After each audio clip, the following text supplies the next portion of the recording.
Alors, bonjour Guillaume et Georges. On est à l'UR 2025. Donc, vous êtes venus représenter le REVAV, notamment, mais pas que, j'imagine. Alors, on vous écoute.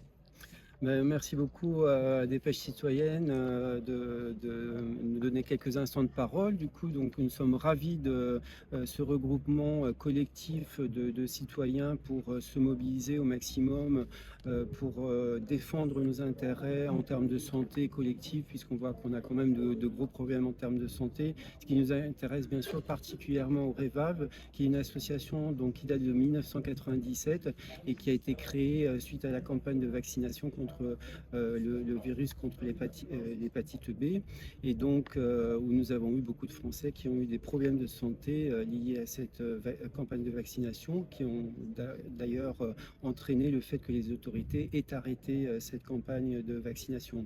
Donc aujourd'hui, nous sommes ouverts à l'accueil de toutes les victimes de vaccins, et particulièrement depuis 2018, avec l'obligation des vaccinations pour les enfants. Et nous aidons les victimes du vaccin contre le tétanos, du vaccin bien sûr VHB, le Gardasil qui pose beaucoup de problèmes en France, avec 1000 Français reconnus officiellement par la NSM sur le carreau, hein, et d'autres vaccins, bien sûr le H1N1 aussi qui a posé un problème. Donc nous avons beaucoup de victimes, soignants, militaires ou des citoyens français qui ont cru que la vaccination n'allait pas entraîner d'effets secondaires Et quel ou type d'aide indésirables. vous apportez? Alors c'est vraiment un soutien moral, psychologique, hein. L'idée c'est que les victimes ne se retrouvent pas seules à leur domicile en train de déprimer et avec leurs problèmes de santé. Souvent des difficultés de faire reconnaître par leurs médecins ou les organisations et les établissements de santé leur pathologie liée à une vaccination. Et vous savez, il y a une sous-notification importante de la vaccination au niveau mondial. Que Donc vous estimez à combien à peu près? on reste sur les chiffres de 2 à 10% grand maximum des effets indésirables qui remontent. Donc on a beaucoup de victimes qui s'ignorent. Tout n'est pas dû lié bien sûr à la vaccination, mais il y a un déni du déclencheur de la pathologie liée au moment de la vaccination. Et voilà, donc nous avons fait historiquement remonter beaucoup d'informations et des milliers de victimes au niveau de l'AFSAPS à l'époque, qui s'appelait comme ça, qui est devenue l'Agence nationale de sécurité du médicament, la NSM.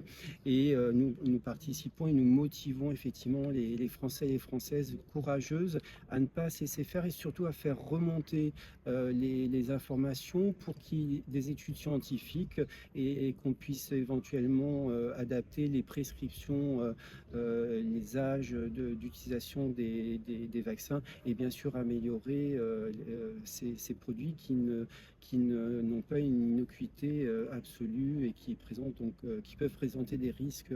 Vous dire que la pression que vous mettez va amener les autorités à faire plus d'études pour vraiment étudier le sujet, c'est ça? Oui, ce qu'on demande, c'est vraiment des études Ok. indépendantes des laboratoires pharmaceutiques, et on voit qu'au niveau de la science Mm. médicale des vaccinations, nous ne sommes pas sur des données scientifiques avec des doutes, des vérifications d'hypothèses, et que la grande majorité des données scientifiques viennent des laboratoires pharmaceutiques, ce qui est très problématique.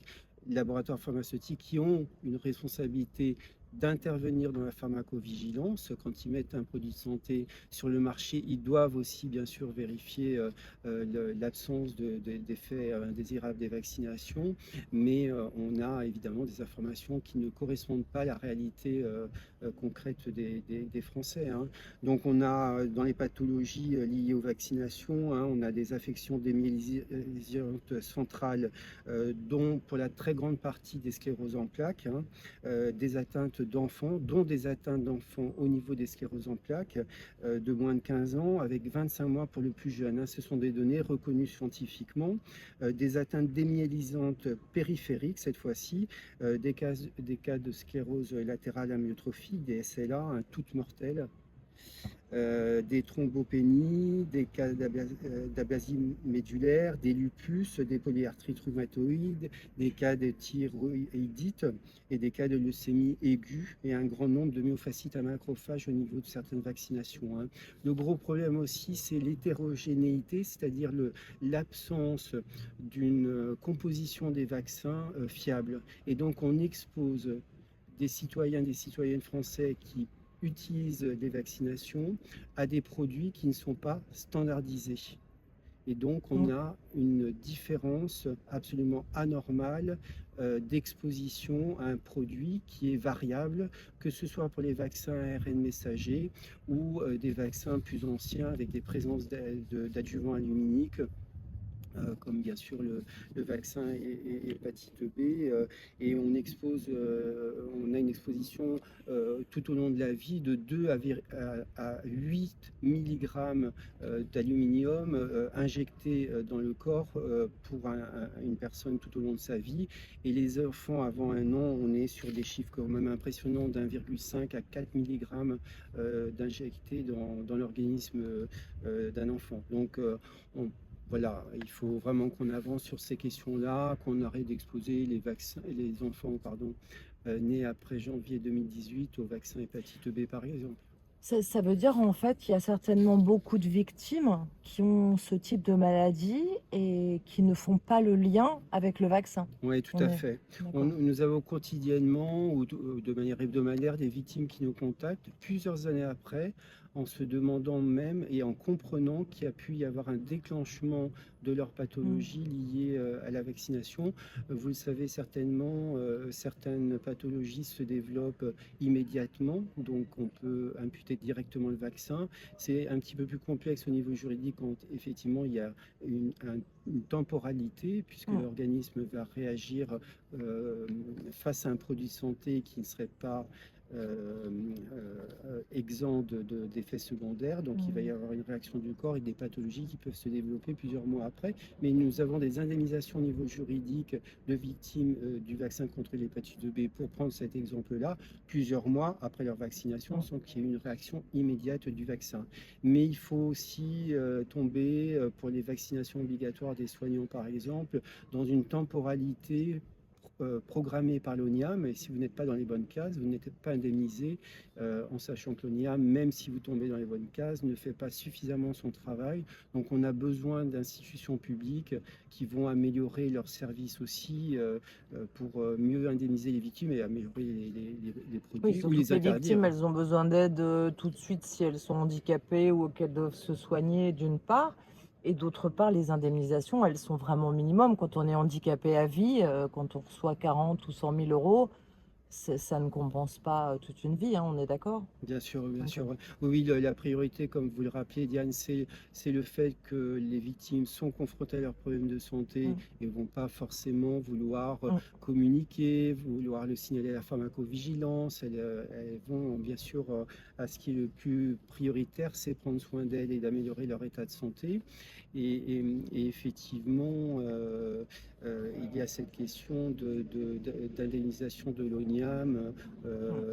Voilà, on a des victimes indemnisées à 2,5 millions d'euros sur les fonds publics, mais évidemment, ce sont des victimes qui ont bénéficié qui ont pu montrer l'impact sur leur vie et prouver l'investissement financier qu'elles ont mis dans le fait d'améliorer leur véhicule, par exemple, pour adapter leur véhicule, et donc elles vont être indemnisées en après-coup. Mais on manque effectivement, et pour être synthétique, d'un fonds d'indemnisation, vraiment des laboratoires directement, qui se font beaucoup d'argent avec les questions vaccinales et qui peuvent peut-être pas payer une partie pour indemniser les victimes de manière plus importante. C'est ça. Alors, quelles sont les actualités du REVAV?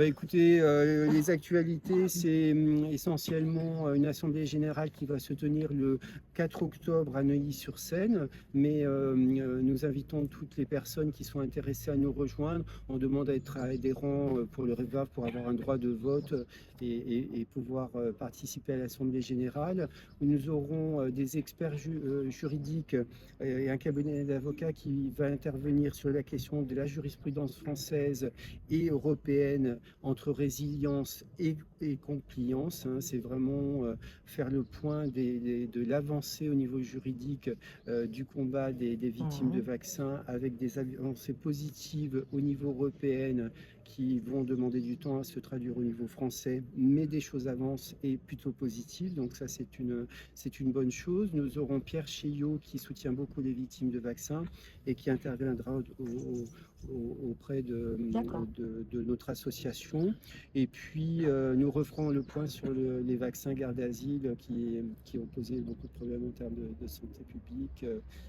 Voilà, pour vraiment informer les parents et les adolescents pour que chacun puisse faire des Oui, choix c'est en ça. C'est un connaissance de vaccin qui cause. s'adresse aux adolescents, en fait. C'est ça, hein, qui n'est pas obligatoire, mais voilà, qui est vraiment on a vraiment nécessité d'interrogation sur Ouais. l'utilité de ce produit, surtout s'il n'est pas obligatoire, et qu'il y a vraiment d'autres moyens de prévenir des cancers du col de l'utérus. Parfait. Eh bien, écoutez, merci beaucoup. Merci beaucoup à Dépêche Citoyenne et à très bientôt. Merci, Guillaume.